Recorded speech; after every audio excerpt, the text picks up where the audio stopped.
Hello, my name is Bruno Diaz-Torres. I will be presenting on the Boeing 737 MAX disaster, where once again greed puts consumers and employers at risk. So a little overview.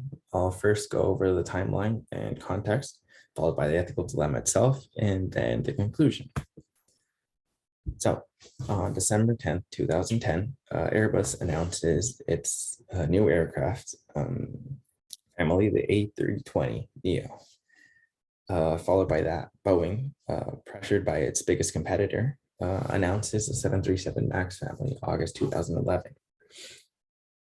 After the MAX enters service on May 2017, more than a year later, on the 29th of October 2018, in Indonesia, Lion Air Flight 610 crashes, leaving 189 fatalities.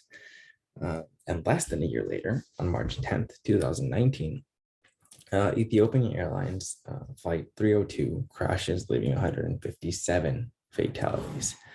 After this, the 737 MAX was grounded.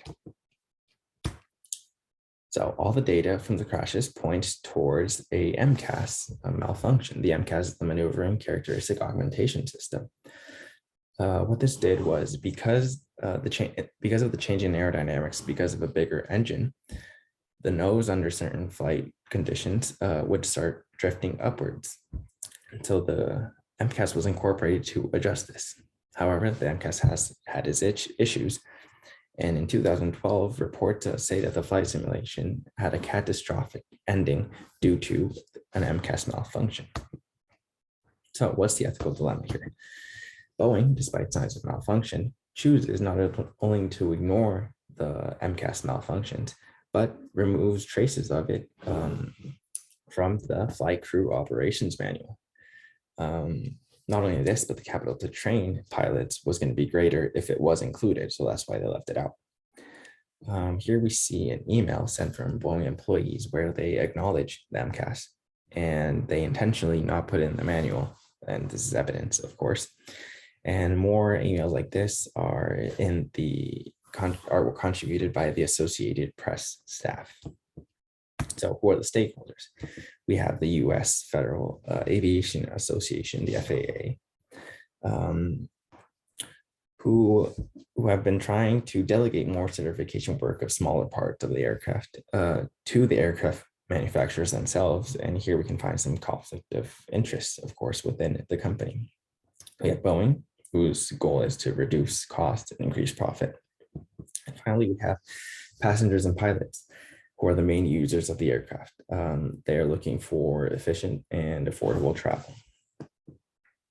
So, power and influence. Here we have our stakeholders. And we see Boeing and the FAA obviously are in charge of regulation and that the aircraft abides by these regulations. And then from Boeing, Boeing is responsible for engineers, passengers, and pilots.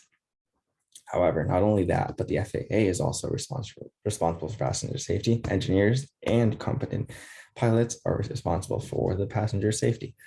So the decision made by Boeing in the ethical dilemma that we presented ultimately affects passenger safety most of all. So possible solutions. Trust between potential passengers and Boeing itself diminished. So how do we so more transparency and accountability would help. Also, reducing power gap between engineers and management would help with communication. And maybe the MCAS malfunction would have been more of a problem and more people would be talking about it, but it wasn't. And then profit versus cost. I would recommend reevaluating priorities when you're dealing with human life. You have to have different priorities than other companies, although profit versus cost is the base of most companies. So I want to quickly go over the ethical code, the IEEE Code of Ethics. We are going to be future engineers, so we should try our best to abide by these codes. Conclusion. In an ethical dilemma such as this one, where many lives were lost because of it, the stakes are higher and those responsible must be held accountable. The Boeing 737 bans are being lifted around the world, and Boeing seems to be addressing more issues as well as finding solutions. So that is a step in the right direction. Here are some references. You may take a look at them if you would like. Thank you.